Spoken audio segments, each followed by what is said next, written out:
Hi everyone, welcome to the Empower Sounds podcast. My name is Mahika and this podcast is all about sharing the inspiring stories of women from all walks of life and delving into the mindsets behind their successes and journeys. Today I'm joined by Alessia Sutherberry. Alessia is a YouTuber who makes videos all about everything to do with the healing girl era, whether it be videos about confidence, about friendships, about relationships, everything from affirmations to meditation. I took away so much from my conversation with Alessia and I really hope that it helps you too. Stay tuned and let me know in the comments for the podcast account and rate and review the show if you like it. Alessia, welcome to the Empower Sounds podcast. Could you please tell us a bit about yourself and how you got started as a YouTuber creating self-help and inspirational content? Hello. Thank you so much for having me on. I actually think you're very cool and I love podcasts. I listen to them all the time. So it's my first one and I'm really excited to be on it. But YouTube I've been doing since actually kind of like lockdown time. I started it when everything was kind of up in the air. I'd finished university. I had no idea what I wanted to do. All I knew is I had these like very strong opinions. I really wanted to express them. My friendships weren't kind of going right. So I just thought, you know what, I'm just going to channel everything into this little passion project that I've been researching for ages. So feminism, mental health, all that kind of stuff. I'd been reading lots of books on and I'd read Women Don't Know You Pretty. And there were so many books that were really inspiring me. And I was like, I've got such a cool idea, but I'm so scared to do it. And then, yeah, as I said, friendships started evolving and I started like leaving other friendships behind, and I just felt strong enough to start the channel because it's kind of embarrassing for a lot of people. You're like putting yourself out there, but I just felt so excited about it that I just decided to do it, and I do not regret it at all. It's the best thing I've ever done for myself, actually. That's so exciting. And what inspired you to focus specifically on like self-care and personal development? You mentioned that you read lots of books and you have these topics that you're passionate about, but often YouTubers have their niche, so as to say, and like what made you decide to narrow down on the niche that you do have? And can you tell us a bit more about it? Yeah, I've gone through a lot myself, like mentally. So I can relate to a lot of people that are struggling. And I think when you start to heal, you automatically want to help other heal, because when you're in that kind of tough place, all you want is someone to kind of look at you and help you and understand you. And I felt that for such a long period of time. So when I started making my YouTube videos, I was like, I can do that for other people now. And I actually found YouTube was such a safe place for me. I'd always go and watch videos, how-to videos, especially like other women that were going through very similar stuff as me. I watched this YouTuber, I don't know if you know her name's Hitomi. Yeah, I love Hitomi. I love her so much. She really helped me and inspired me. So actually I talk about a lot of the similar topics that she talks about. So I actually would say that she was the main inspiration for my niche. But also I actually think I've experienced a lot, like every other woman. I've been held back by my position as a woman because of how I've been treated in certain situations and in my friendships as well. So I just kind of felt like my YouTube is like an amalgamation of everything I've struggled with. And it's basically me trying to help people heal the stuff that I've either healed or I'm still healing. That's really powerful, and it sounds like you've really tried to create a safe space on your channel. How do you approach addressing mental health topics and your struggles in a way that's responsible and sensitive towards your audience? So like making sure that they don't get triggered and just keeping it a safe space. Yeah, I watch a lot of other YouTubers to kind of get tips and stuff, and some YouTubers don't make me feel as safe as others. So I try to mimic the ones that do make me feel safe. I try to make sure that I don't talk about anything really triggering in a very candid way. I like to make sure I really set it up and I make it obvious within like my titles. But also I kind of try to leave the stuff that is for the professionals to the professionals. And I try to be more of like a friendly presence, like a sister energy, maybe. So it means that I'm usually speaking from my own experience, then I'll give little droplets of advice, but I don't really like to talk about things from as if I know everything, because I really don't. I've been doing like a life coaching course recently, so I'm trying to get more kind of qualified, but I mainly just share what I read and what I research in books, but also in podcasts and stuff. That's really interesting, and it links to the idea of, again, boundaries and just kind of knowing how to treat yourself like with proper boundaries and your audience. What are your long-term goals in terms of promoting mental health and well-being for your community? Because I know that you said that you're starting life coaching. Like, what is in the future for you and your audience? Well, I've got loads of things that I want to do actually. The main thing for me is I really like creating a community of women where we can all share our stuff together. That is the only reason why I've kept going through times where I've not felt as motivated. So that's kind of where I also want to take it in the future. I'd love to have an app of some sort where I could post like meditations and little audio clips that women can like click on if they're feeling insecure. I've got lots of ideas to do with, an app, but I'm actually currently writing a book that I think I don't know if I'm going to self-publish, possibly, and then just promote it on my YouTube channel. But yeah, I want to bring women together. I also want to create like an online space where we can all like chat, like basically a group chat. I also want to do some like events, but I want to create more community, basically. A bit like what you're doing on your podcast. I just want to bring women together. And I don't want to be the only one talking, because I do realize on my YouTube channel it's just me day in, day out. And I don't want it to be just about me. I kind of want it to be about like women as a collective. What do you have any ideas of any collaborations that you want to, like, what would be the dream collaboration? Who do you want to bring into the conversation? Oh gosh, there's so many people. Well, obviously Hitomi. I feel like I need to go.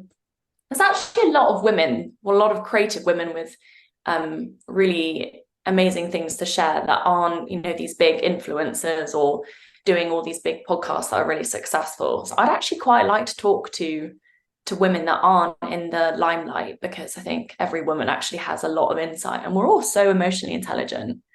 So I actually think just your average woman, but also I do love Jamila Jamil as well.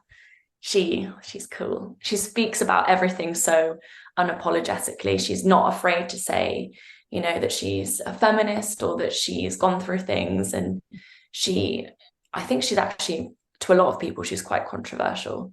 So I quite like how unapologetic she like holds herself, and I'd love to speak to her. Yeah. She is a girl boss. And speaking of the term of like unapologeticness, I'm sure as a YouTuber, you mentioned earlier like problems with friends, you've dealt with people like saying things either behind your back or making kind of passive aggressive comments or dealing with negative comments. Like, how do you stay unapologetic and on your path and not get swept up into anyone's like criticism or doubt? That's a really good question, because that is something that I think I still think about a lot, and I'm still dealing with. But actually, when I think back to when I first started my channel, I've actually come such a long way. At the beginning, I was in a friendship group that wasn't particularly, they weren't behind me. They weren't telling me, keep going, this is great. They weren't actually agreeing with a lot of the stuff I was saying, just because I was in a very kind of laddie friendship group. It's funny that, because I'm now surrounded by really lovely women. But they would comment lots of like nasty things on my channel, and I found it really hard at the beginning, but I think it's just helped me prioritize the right people. And basically your friendships are everything, I think, when you're doing anything in life that's quite out of the ordinary, like making a YouTube channel or just being a creative. So having like that circle of people that believe in you is so important. And I basically had to change my circle when I had my YouTube channel, because it was scary putting myself out there and also getting some bad feedback from my friendship circle. So I basically not cut out, but I had a lot of conversations with the people I was friends with, and decided not to be friends with them anymore. And my YouTube channel brought all my new friends to me. So I'm friends with all these lovely like women because they reached out to me because they'd watched a couple of my videos. So yeah, I would just say it's all about friendship, really. Your friends are your backbone, or they are for me anyway. That's really nice. And what would you say to listeners who are struggling with friendships? And some people aren't as good as articulating their feelings, or it's not even that. It's like they don't want to have a confrontational conversation and it lead to like conflict and stuff. Yeah. So what advice would you give them to navigate kind of ending a friendship on good terms? I completely get how scary it is. I am the biggest people pleaser. I'm quite shy. I hate conflict. So me saying that I've like ended friendships sounds like I'm a really confident, strong person. I think I'm strong, but I really struggled with it, and I didn't really know. Like I was really shaky when I was on the phone. That's actually how, because it was during COVID, I phoned one of my friends and I tried to resolve a few things. I think that's also really important, seeing if, you can communicate with them what's going wrong and if they will adjust themselves so you feel like comfortable within the friendship. It's definitely worth trying that first. But in my case, they didn't really respond well to that. So I tried really hard to just end it really cleanly. I didn't name call. I didn't say anything nasty.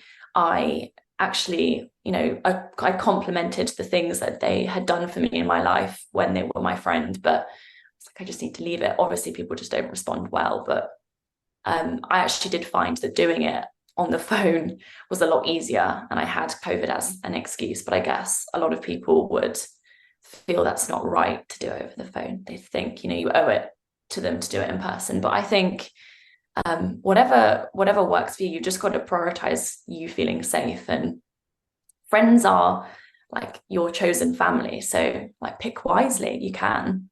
Yeah, For sure. And like that's really good advice on how to have those difficult conversations. But also it's really important to recognize that once you do have those conversations and you do recognize a friendship is toxic, it can still be really painful. So how did you mourn the loss of all of these people from your life? Like how do you get over losing your friends and just have faith that new people will come in that in-between period? That's another great question. I actually just put my all into my YouTube. It was a balance of distracting myself and also journaling, because I think a healthy distraction is really, really good. I wouldn't say like watching lots of TV is great, but something that you can like put your energy into that you can be proud of really, really helped me. I also had somewhat like I had a partner back then, not the partner I'm with now, but he was really good as well. Just did a lot of crying. And there's no shame in crying it out, talking to people about it. It's very simple stuff that I can recommend that actually did so much for me. But actually, yeah, having that focus, like my YouTube channel, but I don't know, other things like reading or journaling or going for walks, anything that takes you outside of yourself and your mind, because your mind is the worst when you're going through that friendship breakup. You're having all these thoughts like, oh, I'm going to be all on my own. I've lost the person that, I could phone at any point. So reminding yourself that you've got other things in life to be excited about is really great. My YouTube channel, I'll keep referring back to that. It's like my saving grace. For sure. And on your channel, you've also made affirmation videos, which I imagine help a lot as well. Like affirming to yourself repetitively that you're okay, you're safe, Yeah, you're yeah. beautiful. For those who may not be familiar, could you please explain what affirmations are and how they can positively impact people's lives? So affirmations are basically just positive statements that you can really believe in. You have to believe in the affirmation. That's what I've done actually a course on meditation and affirmations. And one of the most essential things with repeating affirmations is that you believe in the words. So an affirmation that I love is just, I'm proud to be me. I say that all the time. It is my go-to affirmation whenever I'm feeling like shy in a social situation or I'm starting to like feel quite insecure. I just repeat that in my head. And with affirmations, it's really important to make sure that you're not saying them aggressively as well. That's what I learned in this course. whether you say them out loud or you say them in your head, you should always have like a gentle, soft voice and almost like feel the affirmation fill your body as you say it. It can be a really mindful thing, actually, like almost meditative saying an affirmation. But I love affirmations so much. I don't know if do you listen to like affirmation videos or do you repeat them yourself? So for like the past maybe 3, 4 years, every morning the first thing I do, I have a playlist on my YouTube of affirmation videos from lots of different people, and it's the first thing I do every morning. So like it's my excuse to lie in bed for 10 more minutes and just listen to affirmations, because they say your brain is in theta brain wave state or something like that when you first wake up. So your subconscious mind is the most like malleable. So that's my routine. Do you have any routine on how you incorporate it into your day-to-day life, or is it as and when you need it kind of practice? I think it's a bit of both. I go through phases of my routine at the moment. Since moving house, I've just not managed to fall back into like a concrete routine that I stick to, which is the most grounding thing. So I really need to get into a routine. But with affirmations, I just think they come up, like I use them on a daily basis because every day I have some kind of niggling thought that eats away at my self-esteem a little bit. So I just have to remind myself that I'm proud to be me, especially within a relationship, actually. I think my insecurities come out quite a lot within a relationship. So affirmations are always there. I'm always using them. But no, I don't really have a routine with affirmations. Yeah. That's really interesting. And let's touch on relationships, like you just mentioned. Mm. In your videos, you talk a lot about relationships. What messages do you aim to convey to your audience in terms of empowering yourself within those relationships and navigating those insecurities? Do you know what? The main thing with me is I think you need to be very like focused on yourself when you're within a relationship, also on the partner, but yourself first. And I don't want to speak on behalf of all women, but I know as a woman, when you're in a hetero relationship, when you're with a man, it's very easy to start to just think about his needs and put his needs first because, we live in a patriarchal world where, we're taught to value the man's opinion before our own. So what I try to do on my YouTube channel is remind women of their needs and what they want and to put energy into their passions. And I'm also reminding myself of that every day because I'll find myself, agreeing to do things because I want him to be happy, and I'll forget that I've wanted to watch my program instead of his, or listen to my music instead of his, or just, act in a way that I want to act. I want to, go to my coffee shop and do my thing and be creative. But sometimes I'll prioritize being with him. And it is quite difficult within a relationship. But what I try to remind the people on my YouTube of is that you can and you should prioritize what you want to do. And there's definitely a healthy balance, but it's not, you don't owe anyone anything. You don't owe the man your full time and energy. And I know it is hard, but yeah, it's just reminding women particularly. That's what I tend to focus on when I'm talking about relationships, reminding women of the reason why they're here on planet Earth. It's not to serve someone else. I think it is to explore who you are and let yourself grow. That's super interesting. And it's something that really resonates with me because I heard a lot of women have to compromise, and just not women, but you have to compromise in a relationship. Relationship is all about compromise. Yeah. It's all about sacrifice. But I feel like now in today's day and age, the conversation of boundaries and everything is becoming so much more normalized. So how would you say you navigate making sure your partner feels like cared for and like you do stuff for him as well as doing stuff for yourself, like making sure that you have that balance? Do you know, I'm just a big talker. So I'm always asking him how he's doing, or asking him what he wants to do later, or asking him about his mental health and his work. That's quite important. That's something we've actually discussed recently that he wants to talk about more. I'm always like, how do you want me to approach this relationship? How can I make you feel more comfortable? I think it's quite good to have a check-in every month and just make sure you're both holding up your end of the deal, because it's easy when you're in a relationship to forget what you're doing and how you're supporting them, and to get a little bit lazy with it. I definitely have my lazy spots within a relationship, but I think just mainly talking, but also we like to do a lot of activities together, and I've started doing a lot of the things that he loves to do with him, like playing golf, which actually I've learned to love. It's a very common thing actually that I'm hearing at the moment, that lots of guys are trying to get their girlfriends to play golf with them.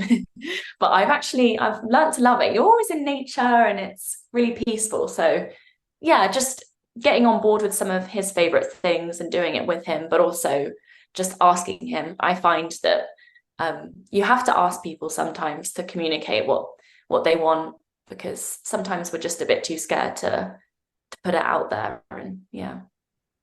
That's really useful advice. Thank you for sharing that. Also, sometimes when you have these conversations and you ask, sometimes people aren't ready to hear because they don't want to hear that they've done something like quote unquote wrong, or they've done something that will like make their partner feel not 100%.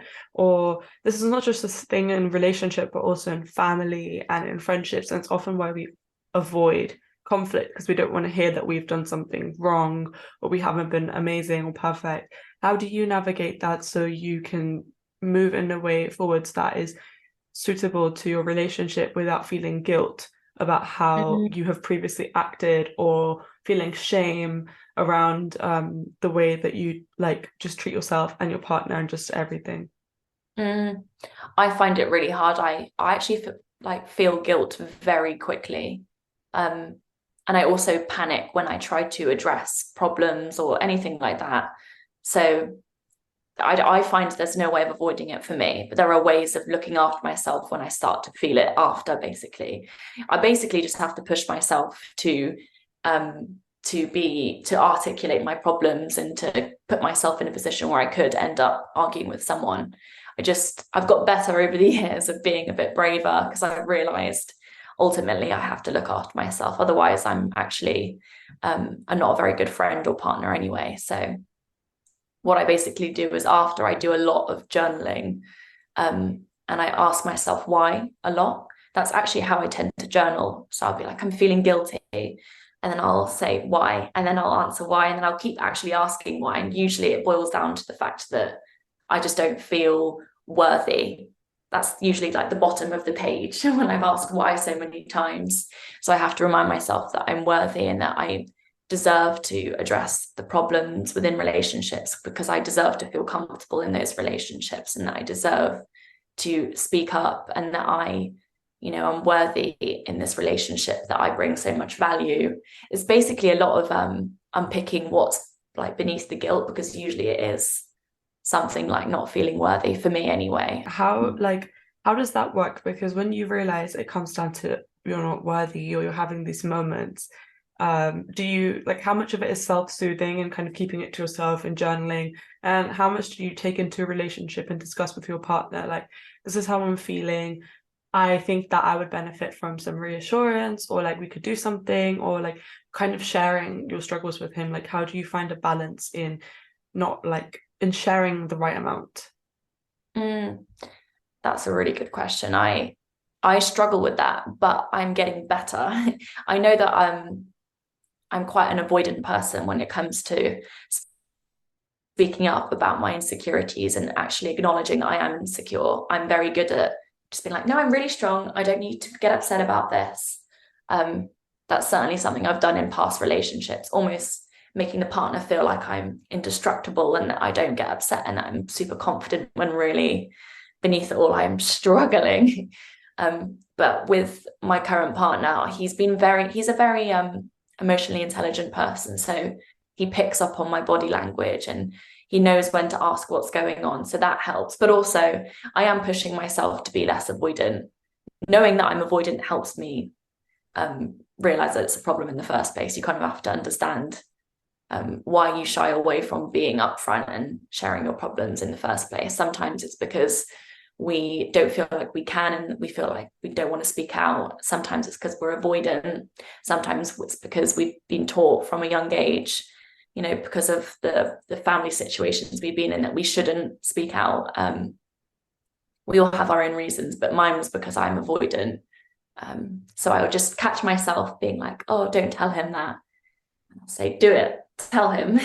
So I actually did that recently. I can't remember what I told him. Oh, I think I told him that I'm very, very good at hiding when I'm upset, and that I need to just cry sometimes. I actually like a weekly cry. So I've been telling him when I'm upset, and actually like he hugs me when I cry, and it's really nice at the moment. So yeah, it's with time it gets easier. You just have to slowly push yourself one step at a time though. For sure. And I'm sure that's something that will resonate with a lot of people in our audience, because in terms of attachment styles, like I found a lot of really interesting podcasts that talk about kind of getting over your anxious attachment style and like not feeling so like worked up. But I feel like sometimes the avoidant stuff is left out because it's kind of not as often explosive in the way that it shows up. But I feel like it's very important to deal with. Another thing that I really want to talk about with you is the idea of decentering men, because it's something that you talk about a lot in your videos. And before we start to dive into decentering men and what it means, can you just explain what you mean by the whole like topic of decentering men? I know it sounds pretty obvious, but just no, there's definitely like misconceptions with it, and like tension around talking about stuff like this, because people think, oh, it's hating men or dismissing men's voices, when it's nothing like that. It's just about helping women to prioritize their own opinions and stop kind of focusing on men's opinions when it's actually really hurting them. I like in my YouTube videos to remind women that their voice is important. So basically, this decentering men is doing that. It's helping women to realize that their voice is something that should be heard too, as well as the man's voice. And is that something that changes if you're not in like a heteronormative relationship, or like how do you kind of include that into the conversation, even if that might not be like your experience right now? Like you said that you're in a relationship with a man, but like how do you ensure the space is inclusive and it's just about decentering others and centering yourself and focusing on yourself? Yeah, to be honest, I think it really does apply to those platonic relationships as well. I think a lot of people really, really struggle to just trust themselves and trust their own opinions. So it's very easy to prioritize other people's opinions and people pleasing and not bringing your authentic self to the relationship. So there's a lot of self-work to do to basically decenter others or decenter men. But once you're in that place where you have a lot of trust in yourself, then you have to go through the whole, oh yeah, I'm a woman in a man's world. That's why I don't trust my voice. I also, want to make men feel as comfortable as possible because I'm a woman and I've been told to be as small and quiet as possible.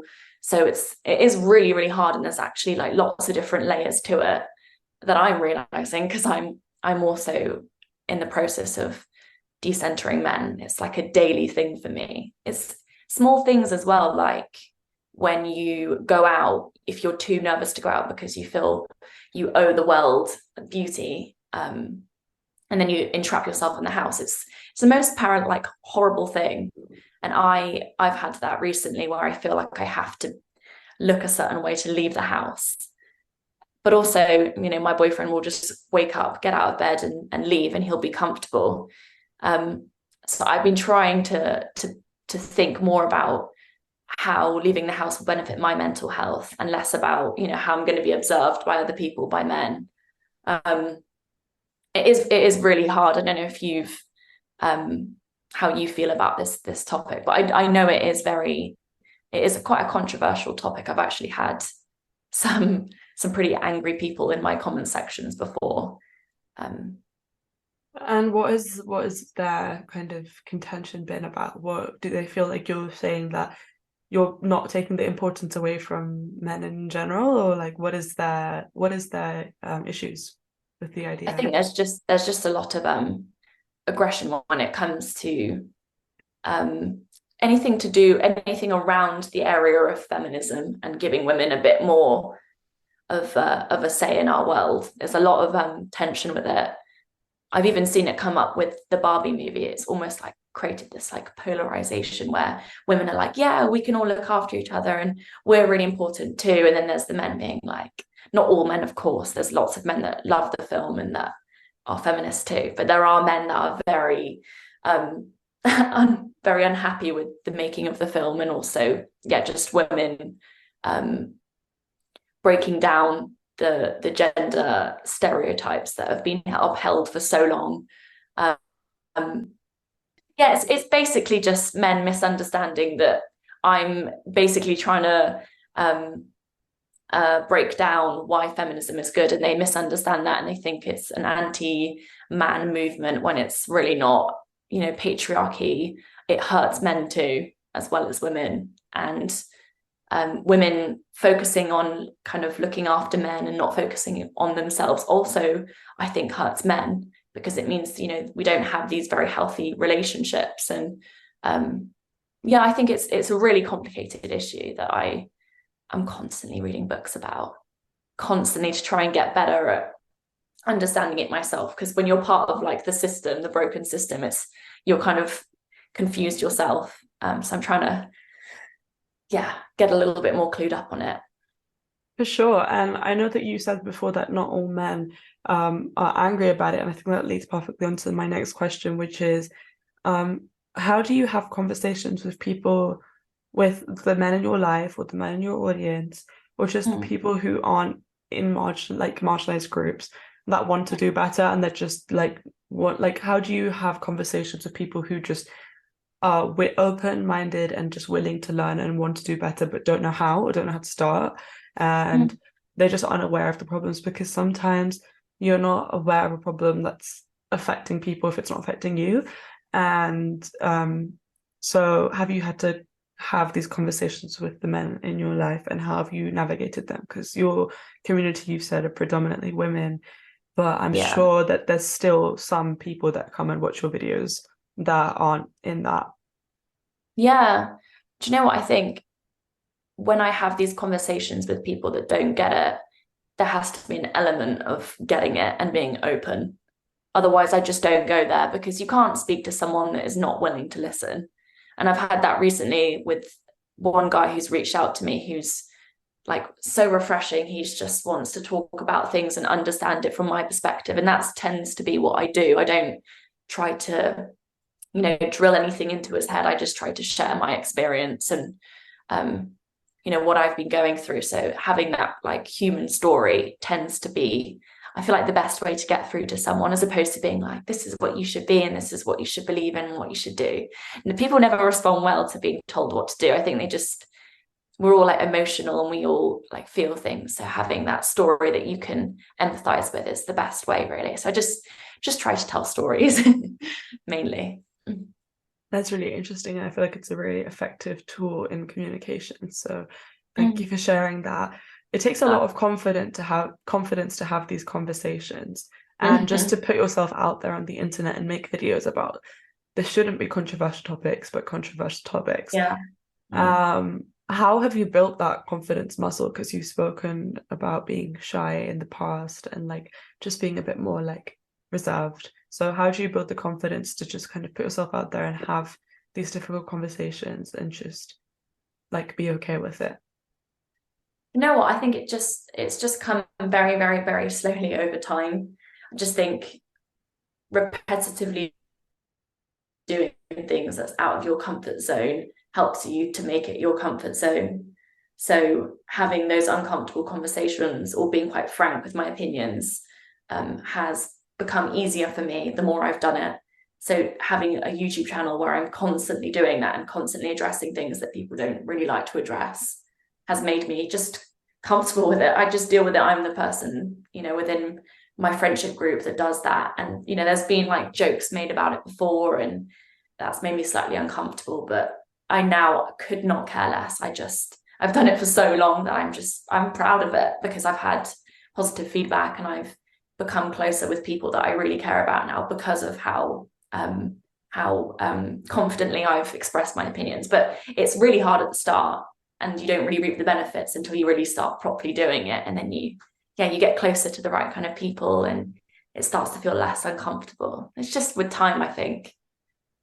For sure. And I feel like when we talk about confidence, there's two types of confidence. At least this is the way that I look at it. You have Hmm. confidence in your solitude, which is kind of like doing your own thing, saying what you need to say and everything that you've been advocating. But there's also that piece of like confidence in yourself and like the way that you look because you have your like face on the internet like every week, Yeah. like people having to comment on that and everything, the way that you sound, the way that you carry yourself in this world, and you just have to be able to be comfortable with people being able to give their opinion on every part of that. So Mm. how do you deal with that side of confidence? Do you know what? I think I've been in the last few years trying to focus less on my appearance because when I was younger, like most women, we're kind of like pushed to be really hyper vigilant with how we look and really critical. So I naturally was really, I really wanted to look perfect. And through listening to other women, basically, that are teaching me and teaching the world, basically, I've become focused on things that empower me properly. So on my passion projects, on like being a good person, on feeling good mentally. So shifting my focus does really help. So if I do get those comments about my appearance, I just take it very lightly and I know that it's not a sum up of who I am. But it is really hard. And luckily recently I think my audience has just become so lovely that I don't get any nasty comments. I have in the past, but I think my audience has become, I don't know, we've got a really nice corner of the internet now. So I'm lucky in that sense. But yeah, I think it's just shifting your focus onto something that um I don't know, you can change. So if someone criticizes your personality or something you say, you can be like, well, I'll work on it. But you can't change your body or your face um that much anyway. So learning to just like live with that and realize that. I know it's easy for me to say, but yeah, that's all you can really do. That's what I've learned. There's not much you can do, but just accept that you are who you are. For sure. And on days where that gets really hard, because you said about how gradually through making videos and kind of attracting people with like the kind of audience that like these videos, you've managed to create a very like wholesome and happy community, but it's not Mm. always been like as perfect in the past. How have you been able to be consistent for the last like 2 years, uploading consistently and just like getting over what everyone says and the comments and just like trusting like you're doing your own thing and you're on your own path? Mm. I I'm just really I try to make sure my passion is always there. I always knew from the beginning that I was very passionate about talking about the female experience and talking about being a really sensitive person that feels a lot because I am that to a T. I feel so much. So I'm constantly thinking about how I'm feeling and how other people are feeling and talking to people about feelings. So it's just like a big part of my life. So I find it really easy to make content about that because it's just always on my mind. So I can't help but be passionate about it. So I think it's the passion that keeps me consistent. Without the passion, I would have given up by now, or I would have had a long period without posting. But I'm very consistent because I'm always researching it. I'm always listening to podcasts about the things that I care about. And also having other creators all the time giving me inspiration is really important. I think if it was just me, well, it'd just become a bit of an echo chamber then. But if it wasn't the fact that I have all these like amazing women that I can just listen to on my phone, I wouldn't still be making videos. Other women really keep me excited and keep me going. That's really beautiful. And what is your process like? Like, what is the creative process? How do you come up with your ideas? How do you actually like make the videos? Because consistency, like we've touched on the emotional piece, but it's also like a lot of practical work, like getting the Yeah, video out every week. So can you talk us through your process a bit more? yeah. I tend to at the beginning of the week, or actually at the weekend. I do try not to work on weekends, but because it's like a big passion, it doesn't really feel like work. I know loads of people say that. So I'll just be reading and making little notes about video topics I'd like to explore gives me an excuse to basically just read so much about the things that I'm curious about, and then I'll make it into a video. So it does just stem from like a thought, like, oh, I wonder what that means, or I wonder how I could heal that. And then I'll start researching it. I do a lot of research. I kind of overdo it with the research, which then makes me feel the pressure to really get everything across in the video. I need to do that less. But yeah, I'll research, then I'll write it down on my laptop, what I'm going to say. And then I will film the video, and then I will edit the video, which takes forever. But it's actually a really lovely process because I don't know, it's like everything coming together, and you get to think of color schemes, and I am quite a creative person, so I quite enjoyed that aspect as well. And then I upload it to YouTube, and then you have to do the kind of thumbnail and the title, and you have to think of the right keywords as well, which is very like nickety pickety, and I hated it at the start. But since I've been doing it for a long time, I've become better at it. And when you're like better at something, you tend to enjoy it more. So I actually quite like thinking of the thumbnails and thumbnail ideas and designs, and also coming up with the title now. It's actually really fun, but there's a lot of screen time, which I don't enjoy. Not great for my lower back, which is always in pain now. Oh, that age-old struggle of working from home, right? I know. How is the process like for making your meditation videos? Because that's also a big part of your channel, and it's something that I definitely have personally really benefited from. Like, how is that? Because that's different to kind of doing all the research and like having a script and editing. Like, what is that like?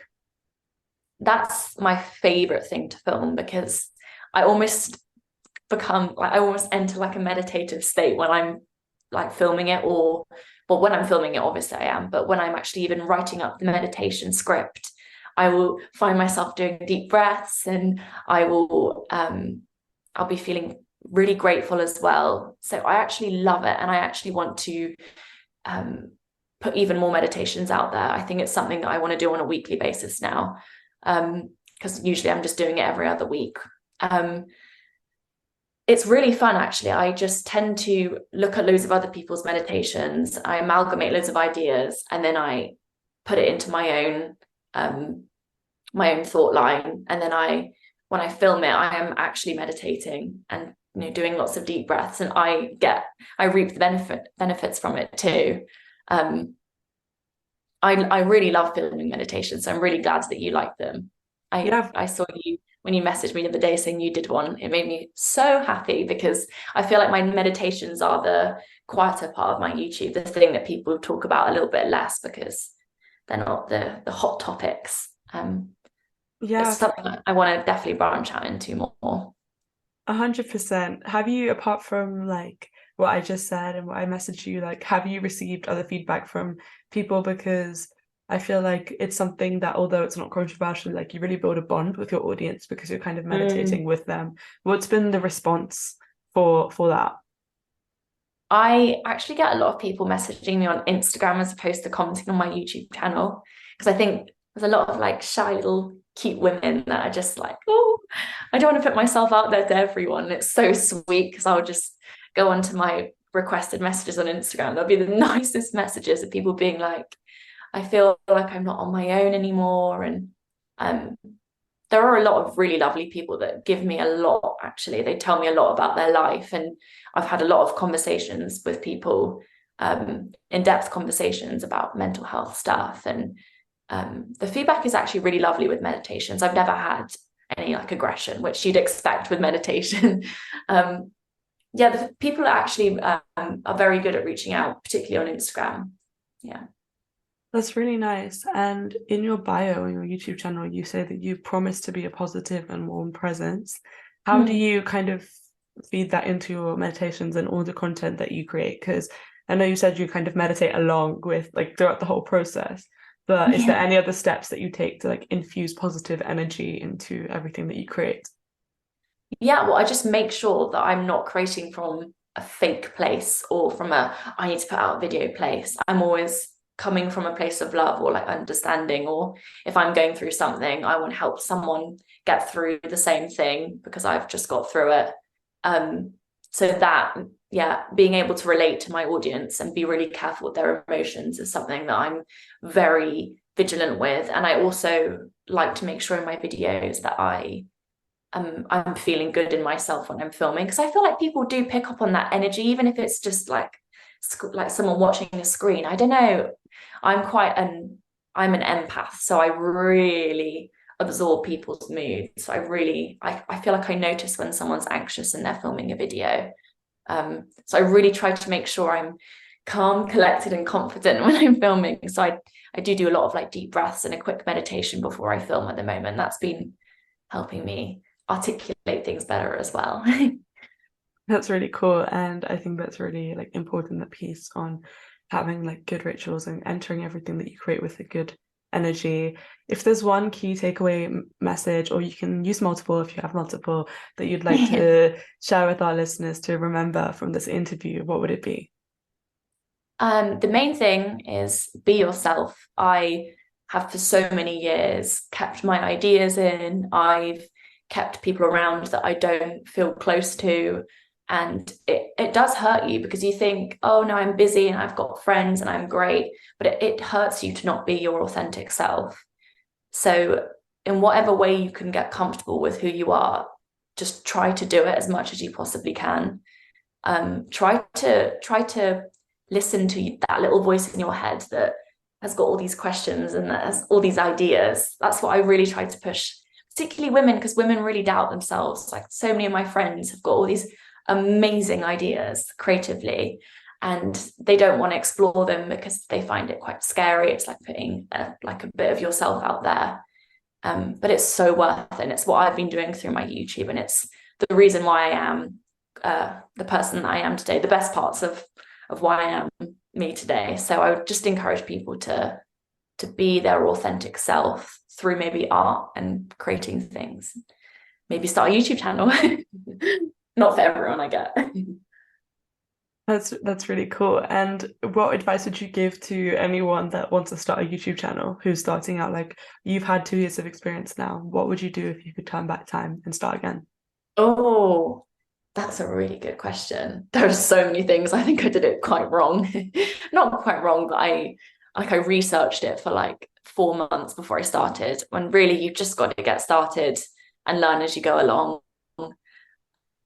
I would also say try to come from a place of love, as opposed to, I don't know, I would never make controversial videos again where I'm trying to fight the opposing side, because it just gets to you. So I'd just say try and come from a place of love and from a positive place. And when you're filming, also remember, like, try and imagine like one person is watching you, not a collective of people. Imagine you're connecting with one person. That really helps me.